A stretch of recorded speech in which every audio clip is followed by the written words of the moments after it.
change the orientation. Well, you can't do this. Well, you can't do that. Well, what about that? And I just be like, can we just get to stuff? Okay. Hey y'all. Ain't nobody there yet, but I know how this goes, Going live, getting eyes. Hopefully more subscribers. I got more subscribers since the last live. So maybe something's working.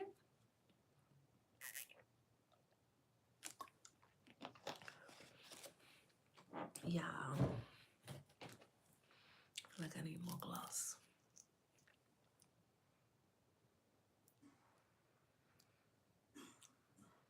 I hope y'all can hear my husband coughing.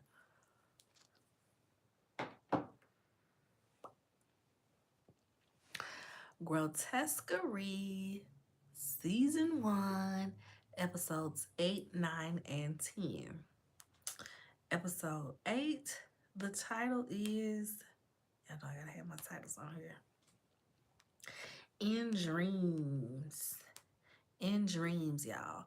This episode, Lois's doctor is telling everyone how she viewed them in her coma dream. First, we see Merritt talking to the doctor. They go get her out of class basically. We see her professing, and after that she goes on over to the doctors. They're letting her know that basically we could interpret what she was going through in her dreams, and she was aware, and she even recalls some of those dreams that happened. The doctor says they feels like this could help them to be able to wake people up out of their comas. I said, okay. He tells Merritt how in her dream, because first she's like, this won't be easy. Well, she wasn't an easy person anyway, so give it to me. He lets her know that in the dreams, in the coma dreams, that Merritt was a gluttonous, morbidly obese woman. Okay, she was trying to get on this show, have ton trauma, and Lois just very much pitied her. We see Marshall with Red, and he lets her know that he plans to divorce Lois. She tries to talk him out of it because she likes the life that she lives. She don't want to have to make dinner for you every night. She don't want to have to worry about, hey, how you doing? Hey, thanks for joining the live. Thanks, y'all. Make sure you thumbs up the video. Get some eyes on your girl. I didn't put it in the title yet, but I am talking about Grotesquerie, episodes 8, 9, and 10. So yes, y'all, Red don't want that man, and so him thinking that she just gonna happily come into the wife space is hilarious to me. Thank you, no savvy. Ew, ew. So next he tells Lois, he tells Red that Lois heard him telling her that she just needs to die while she was in the coma. So he's like, yeah, girl, it ain't no coming back from me whispering in her ear. Thank you. Thank you. Whispering in her ear that I want her gone. So we see Megan being interviewed by the doctor, and they talking about how Lois dropped the ball on the Andrea case. I said, okay, let us know. She says that Andrea had went to Lois a bunch of times and she didn't really take it serious, but Lois feels like, well, she didn't file a restraining order. There was nothing for me to do outside of that. But, that's what they're talking about is the Andrea case. He also asked about the purple punch because there was this punch that was the same color as the pool. He said, well, was it the color of bruises? And she's like, yeah, I guess so. Megan goes home and gets beat on by her boyfriend. She ends up pulling a gun on him and is trying to make him leave, but he like, girl, this is my house. So she like, oh, okay, well, I'll leave, and throw some hot noodles on him. I said, okay. Okay. We see that Lois is going through therapy, and they ask her, why she do Merit like that? Why you do all these characters like that? Like, you had Sister Megan, she's so holier than thou and such a goody two shoes that you see her as a nun, and you pity your daughter and you don't respect her, so you see her as this gluttonous, morbidly obese person who just pities herself and ain't really doing nothing much. And like, basically the only person that you didn't see as mean and evil was Red, your husband's mistress. So she was like, "Cause I don't dislike her. I pity that woman. She got to deal with Marshall too." So we see that Maisie is her housekeeper now. Maisie is the one that was out in the field with their baby and was basically out here baby snatching. So I said, okay, that confused me because I'm like, Should you trust Maisie if she was in your dreams, like cutting up like that? Okay, so Maisie is her housekeeper, and but she, like I said, she murdered the children in a dream, and they said you never yelled at Maisie. Of all the people that got your wrath, Maisie was never one of them. She tells the story about how she met Maisie and what was it, abortion clinic protest, and she took her in. She just was like, hey, you gonna be, my girl. You gonna be my housemaid. Hey, I'm doing good. How you doing? Thanks for joining the live. Make sure you thumbs up your girl before you leave out or whatever. So Megan comes to pick her up because nobody else is feeling her like that. So Megan is the one that come picks her up. Megan is like, girl, I don't hate you. I thought we was cool. You supposed to be my mentor and stuff. Why I had to be the killer in your dream? Lois is trying to tell her, listen, don't judge my subconscious, okay? I can't be held accountable for that. They have this whole back and forth about, see, that's what you millennials do. See how you guys never take accountability. I was just like, okay. It was such a randomly placed argument for that type of topic. So she gets home, Lois gets home, and Maisie, like I said, Maisie don't feel no type of way about being the killer in her dream. Maisie like, girl, you good to me in real life, so what I'm worried about some dream for, I said, is giving I am the killer. So at least you didn't see me as the main killer and you saw me as a side killer because, yeah. Okay. So had me cracking up with that. Maisie takes her to go see Merritt. She wants to go see Merritt to just kind of talk out what she was going through when she was with that girl husband. Merritt ends up slapping the taste out of her mama's mouth. And Macy, when she gets back in the car, Macy's like, I told you this wasn't a good idea. You want to go get vanilla milkshakes? I want a vanilla milkshake. I said, go get a vanilla milkshake. She probably needs to put it on her face because Mary slapped the taste out of her mouth, right? Episode 9 was the sulfur, the stinging aroma of sulfur. Lois and Marshall, they are arguing about the state of their marriage, y'all. She says that she stopped loving him because he became disgusted with Merritt after she gained all that weight in college. She lets him know that she heard him wanting her dead in her coma, but she like, it's fine, just be at peace, and was like, here are the divorce papers. She goes to see Merritt again, right? She's like, listen, girl, you mad at me about this, but I was with you through all of your terrible times, all the bad boyfriends. You joined a cult. Merritt was like, it wasn't a cult. But she like, is this your excuse for sleeping with my husband? And she's like, no, but he understood me, he got me, and da da da. And Merritt asked her, did you love him? And she asked Merritt, did you? I said, ooh, wee. It's giving Lois did have that connection with him. Lois did have that connection with him. So, where is this? Uh, there we go. There we go. Okay, here we go. Timeout. Okay, so where we at with that? And she's like, listen, girl, that slap, it hurt. Okay. And bam, she slaps her back. I said, alrighty then. So she's with the doctor and she's telling him that, we're living through the end of the world, basically. She thinks that the man who gave her the fire blanket was her dad.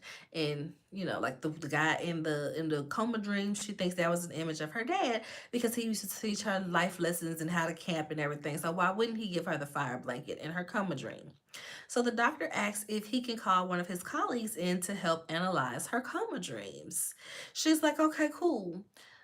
In rolls a man who I'm gonna say a quadriplegic. Okay, he's able to move his hands enough to steer his chair, and then he has like one of those speech boxes. I said, okay, okay, where we going with this one? Like a dream interpreter. But I guess he would be okay. So now they're talking about her cases in life and in the dreams, and how they revisit the Burnside family murder with the baby in the pot, y'all. That's what was in the pot. It was a baby in the pot, y'all. Red is at the house when Lois gets home from all of this, and she tells her that she don't want Marshall full time. Lois tells her, girl, no refunds, no returns. And I said, Red is like 50 years old. She a little cam girl. She cooked dinner for Marshall once a week when he come over there. She ain't trying to be no full-time wife, and then you gotta interfere with her camming schedule. She ain't here for all of that. So I figured that she wasn't going to want him full-time. Um while she's asleep, because every time something happens, Lois is asleep, whether it's a drunken stupor or her sleep on the floor being weird. She gets a call. Megan is panicking and she's asking for help at a crime scene. Because remember, y'all, they done pushed Lois out and basically made her retire off of Megan to still be calling her and needing her help. So there's a copycat killer. Remember that she was just talking to the doctor about this Burnside family murder. And here is a copycat killer with a family that has been murdered and tortured in the same fashion.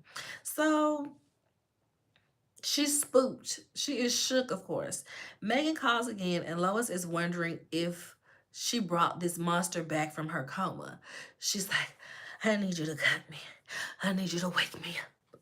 If you cut me and I bleed, then I'm up. If not, mm, you know? Mm. So she cuts her, she bleeds. Megan's boyfriend comes in and is trying to beat her up, talking all crazy to her. And Lois got her gun on him. She's like, listen, you need to get on up out of here. You need to go on, yada, yada, yada. And he's like, or what? You wouldn't do it. You wouldn't do it. She said, want a bet? Bang. Blood all over Megan because she's standing over there by the window, y'all. I said, good Lord.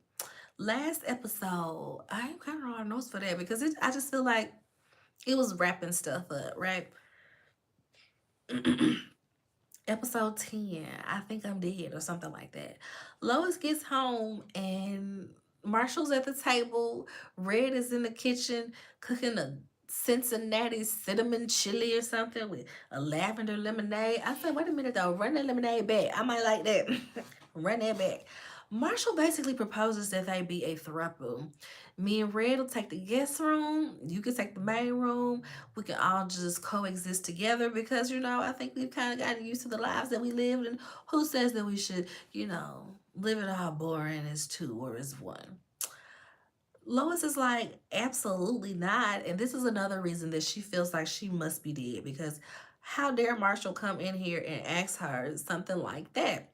That ain't the real Marshall, she feels. They're in the car, Marshall and Red is going off on him. She tells him that she only went along with this little charade is because she knew that Lois would say no. She knew that, and she just wanted to see him be embarrassed. She says, I've also been talking to people. I've been talking to what she said, some of the professors' wives, and they've been talking to some of the staff and students, and he been sleeping with everybody. I said, dang, he. I mean, I guess if you cheating on your wife with the mistress, you're gonna cheat on the mistress with some more mistresses. So she's mad, she's going off on him, and basically she lets him know that she wants to break up. So we see that he's in class teaching, I think he's an ethics professor. Funny, right? And cops come in. So they coming down there and Megan is, leading the troops. She lets him know that one of your students has claimed sexual assault. And yeah, he's like, what do you mean? What do you mean? We had a consensual adult relationship. Look at these text messages. She wouldn't be asking this stuff if I assaulted her. And they're like, well, her accounts are different and we're in the business of listening to women.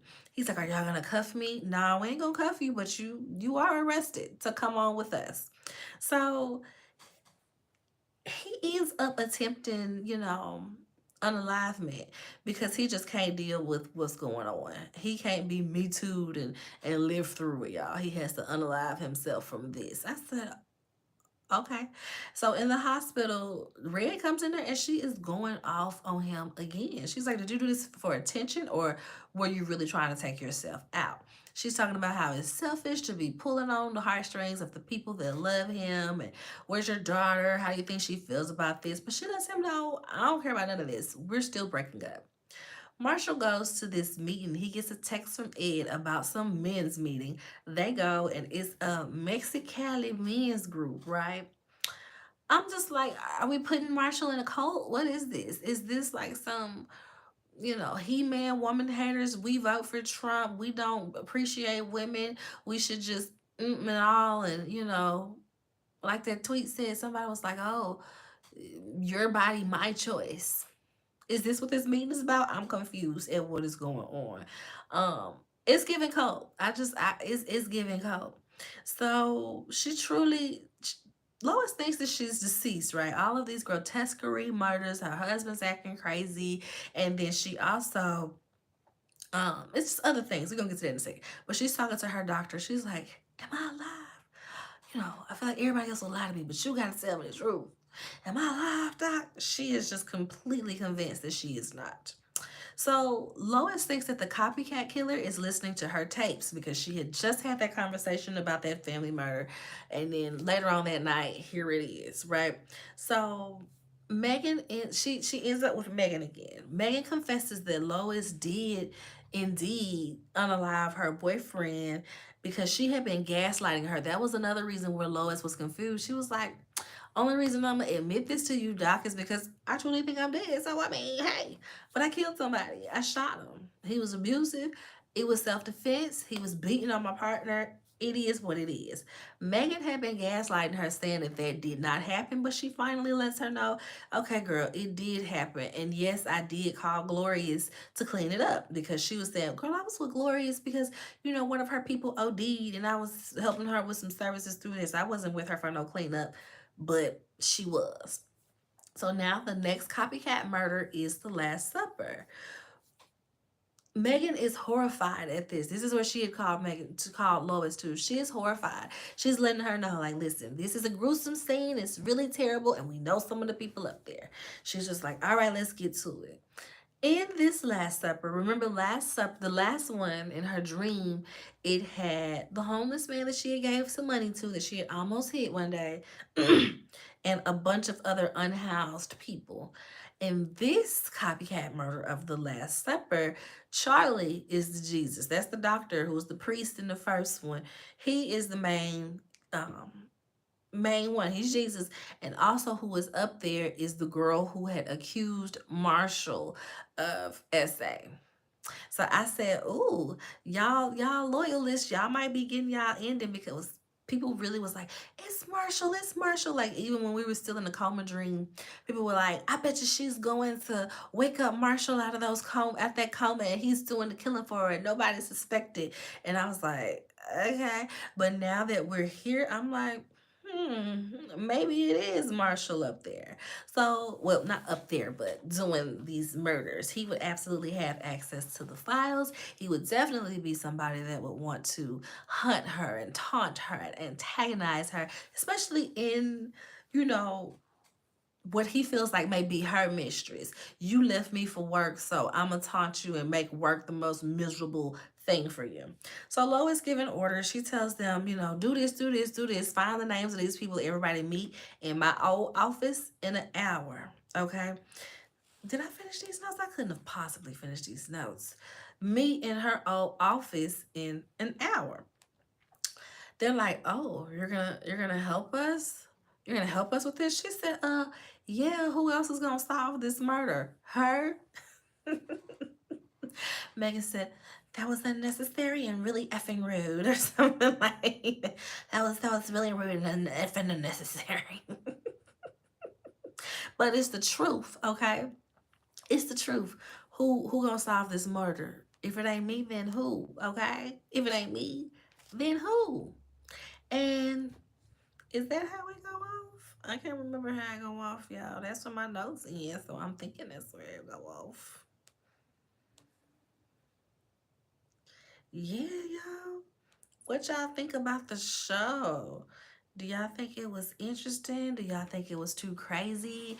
Like I said, Ryan Murphy, I haven't watched a Ryan Murphy project from start to finish in a while. So I wasn't as in tune as some people were with Grotesquerie, because some people were just calling stuff out from jump, and it didn't really hit me until later on where I'm like, oh, okay, that is a Ryan Murphy special where he will do little things like this or like that. So I got it in the grand scheme of things. I think that the series overall was pretty good. In some places, I feel like the writing could have been a bit better. Could have been a bit better. But, it is what it is. The acting, most of the characters was acting down in Grotesquerie. The plot, it was cool. It was kind of cool to see. So it'll be interesting on what happens with the season 2. Hopefully we do get a season 2. And I'm thinking I'm going to start reviewing From, the rest of From, wherever it's at, because I really, really enjoyed that show. It was just something that I didn't necessarily think about reviewing because it felt like I always had to sneak and watch it around my daughter. So I probably end up doing that because I want to have some conversations with some other people that review it about how they feel, do they believe in like this dimension jumping, or these alternate realities and stuff like that. So y'all cross your fingers or put me in touch with some people that do some collaborations and review these shows or talk about shows that are similar. But that is the end of this live, y'all. Shout out to everybody that came through. um Make sure y'all like the video for people that's watching the replay. Comment, let me know what y'all thought about this season of Grotesquerie. And yeah, y'all, subscribe to the channel if you haven't already. If you found this goes live or you just stumbled upon algorithm threw me up there on your thing today, go ahead and subscribe. I do some pretty cool content. I got another page I can subscribe to, Hood Health Report. Show your girl some love. But until next time, y'all,